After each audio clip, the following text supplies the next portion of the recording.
Welcome back to the Daily Bread Bible Study, and we are looking at day 36 for Wednesday, February 5th, 2020, focusing on Leviticus chapters 24 and 25.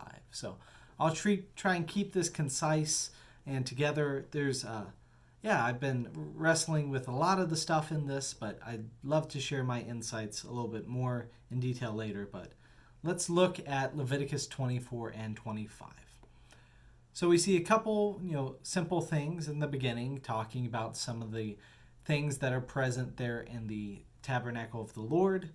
It says about the lamp that it should be filled with pure olive oil, and that the eternal flame should always burn before the Lord. So the fire should never be put out, and that's the concept where we as Christians and Jews also get this idea of the eternal flame always being in our sanctuaries. So along with something else that is present in the sanctuary always, there in the tabernacle of the Lord, the tent of meeting, is the bread of the tabernacle, also called the show bread or the bread of the presence.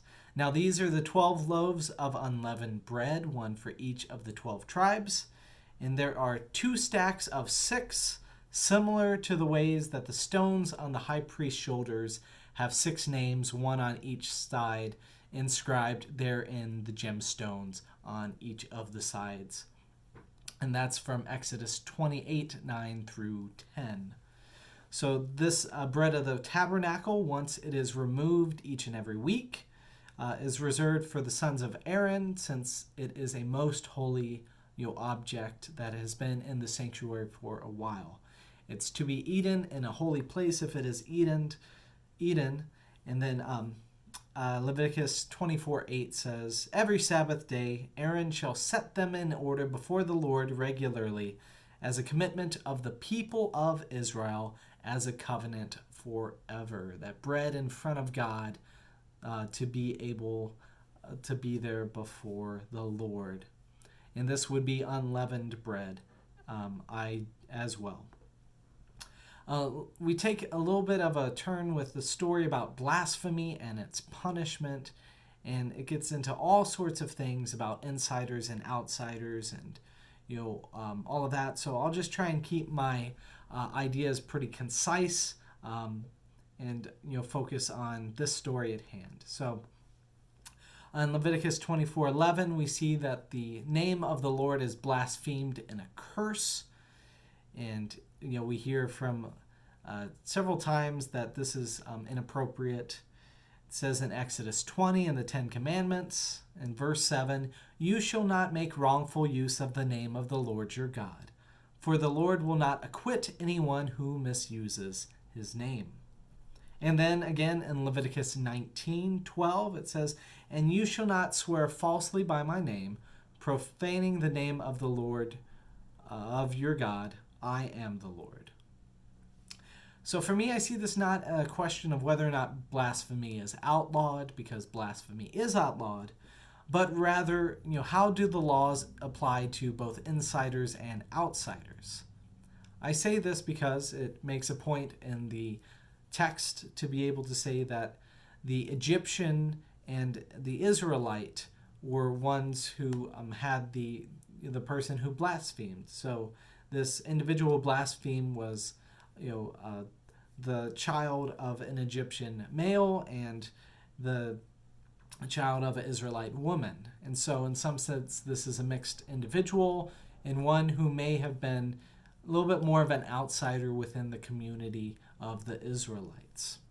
And so the kind of response to all of this is that, this law specifically about blasphemy, is a universal law, meaning that it applies to all people, whether or not they are here in a citizen of the tribe of Israel, or if they are an outsider, a alien, as they are called.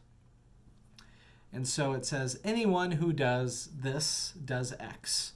And one law for the alien and one law for the citizen. One and the same. Only one law. The law is universal. Likewise, I think it's also important to point out here too that even in the midst of blasphemy, the law of love is also universal. And so the love that you have for your neighbor and your resident aliens, as it says in Leviticus 19, should look like the way that you honor your father and your mother, as we see in Exodus 20. So, yeah, it's interesting how those themes come up again around this blasphemy, because I pulled both from Exodus 20 and Exodus 19 earlier in the quotes about blasphemy against God. So the way that we interact with blasphemy is one that deals very communally, and it deals very appropriately with how we treat people regardless of their status as a citizen, regardless of if they are immigrant here legally or not legally. We are called to practice the law of love universally as well, in the same way we would love our mom. So the hope is, by all of this, is that when you come to the Israelite society, that you would say you would want to join, and then you would abide by the rites of initiation, namely circumcision, and then the rules of that society, including this rule against blaspheming the name of the Lord. So, we who are insiders, it looks like loving and accepting the stranger, based upon Leviticus 19 again, also involves holding outsiders accountable to the rules that govern our society, and to hold people accountable in the same manner that you would hold your own mother accountable to the law. So we as Christians, I should also acknowledge that Christians are not going to observe the rite of initiation for the Israelite community, namely circumcision, nor will they observe the kosher food laws, because they will in fact eat pigs. So there is even along with that is that wanting to be a part of the society means abiding by the rules that govern that society. So it's kind of clear we Christians want to claim our heritage, but then also realize that through Jesus' death and resurrection, that makes us something different than the ancient Israelites who were wandering in the wilderness there. So, but focusing back on our particular text in this day and time, we have a solid rule that is clarified in Leviticus 24, verse 16. The one who blasphemes the name of the Lord shall be put to death. The whole congregation shall stone the blasphemer. Aliens as well as citizens, when they blaspheme the name, shall be put to death. So this rule becomes universalized. Or in other versions that we see of blasphemy, we see in Leviticus chapter 20, so very close before this, in verse 27 it says, a man or a woman who is a medium or a wizard shall be put to death. They shall be stoned to death, and their blood is upon them. Along with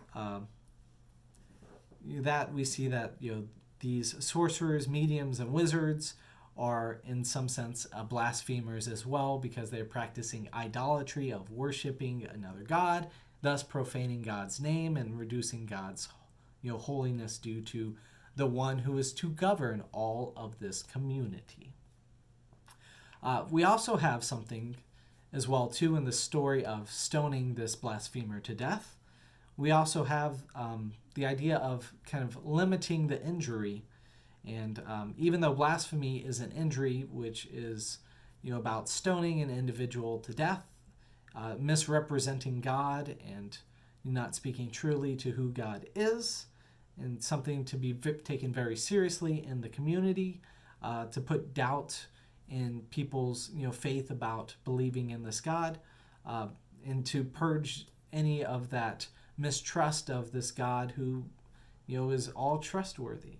But anyways, with other regards that are not necessarily blasphemy, the new adage is created here, and it's reminded us of Exodus 21, where it says, you will take eye for an eye, tooth for a tooth, hand for an hand, foot for a foot. Or what it says in Leviticus 24:20, the injury afflicted is the injury to be suffered. So that's a lot on that, but let's move on to Leviticus 25. On a happier note, we get to talk about special years and celebrations, and say that the sabbatical year in the seventh year is a sabbatical year for planting and harvesting. So the idea is that you give the fields a year to rest, and there's a lot of wisdom here. We in the United States experienced the Dust Bowl 100 years ago, in the sense of erosion, happening, and just everything. Our farming practices not being sustainable, losing a lot of earth, not being able to rotate crops, and just realizing that the fields need some rest as well too, from harvesting the same crop over and over again. So what they did in their society was say that every 7 years it's going to be a year of complete rest, as they called it, for the crops in the fields, to give complete rest to the land in Leviticus 25:5. Now, every seventh sabbatical year, Sabbath year for the land, would be called a year of Jubilee. So that's 7 weeks of years is what it calls, or 7 cycles of 7 Sabbaths plus that year following it, which would make it into the 50th year. And that's something that we like to celebrate here in our day and time too, that we have a big celebration and a big change of things every 50 years. And this year of Jubilee, as it's called, is a year of complete rest, similar to the sabbatical year of the 7th year. But additionally, it's a year of complete restoration too. So we see in Leviticus 25:10, "And you shall hallow the 50th year, and you shall proclaim liberty through the land to all its inhabitants. It shall be a jubilee for you. You shall return every one of you to your property, and every one of you to your family." So this property, which is distributed by God to the 12 tribes, and then given and passed on to the individuals of the descendants, the Israelites after that it shall be returned to them. And so this year of Jubilee was practiced. So I see it in a couple ways. It's kind of cool. It's a starting over and removing of inherited wealth in the form of land. That it's keeping the tables kind of set and balanced. It's not allowing people to prosper too much or too little, and giving people a second chance, or those who have already been successful, to say that give thanks to God for that success, and to continue to work in order to contribute to the society, so that way you can prosper again.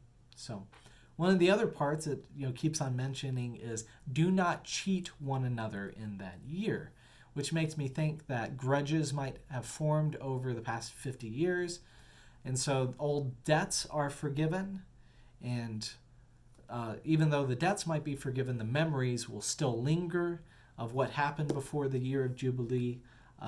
Yet we should act according to the laws of forgiveness, and act by this. And like I just said previously, we should treat everybody like we treat our mom, especially by not holding grudges against one another. So also, to make it even more clear of why this is something that is practiced by the Israelites, it's the idea of who really owns the land. And the answer to that is God. It says in Leviticus 25:23, "The land shall not be sold in perpetuity, for the land is mine. With me you are but aliens and tenants." So we are all aliens, and aliens who are stewards, and that's a word we like to use in the church often. We are stewards, people who just are the ones who manage the property that God has given to us, that God has allowed us to be able to take care of. So this idea of managing God's resources well is very important, but then also this idea that eventually this property is going to be returned to the community and to God's people, and return back to God's ownership. And so we need to be very mindful of all of those things. So that also leads to other things about interactions with community, especially rights. So rights of redemption of land and houses and property come up at the end of chapter 25. And then rights of people in difficulty or poverty or adverse circumstances. It says in verse 42 that for they are my servants, whom I brought out of the land of Egypt. They shall not be sold as slaves are sold. So this year of Jubilee is also connected with this idea of how we treat one another, and kind of apart from the year of Jubilee, but connected with it is the idea that we're not going to sell each other as slaves or sell each other out, because we were once slaves in the land of Egypt, but we have been freed as the Israelites were freed. And so servitude is not something that will continue, especially not in the year of Jubilee. So that's a little bit of a discussion for today, but thank you for joining with me, and I look forward to what we will get out of our next 2 chapters here in Leviticus next time.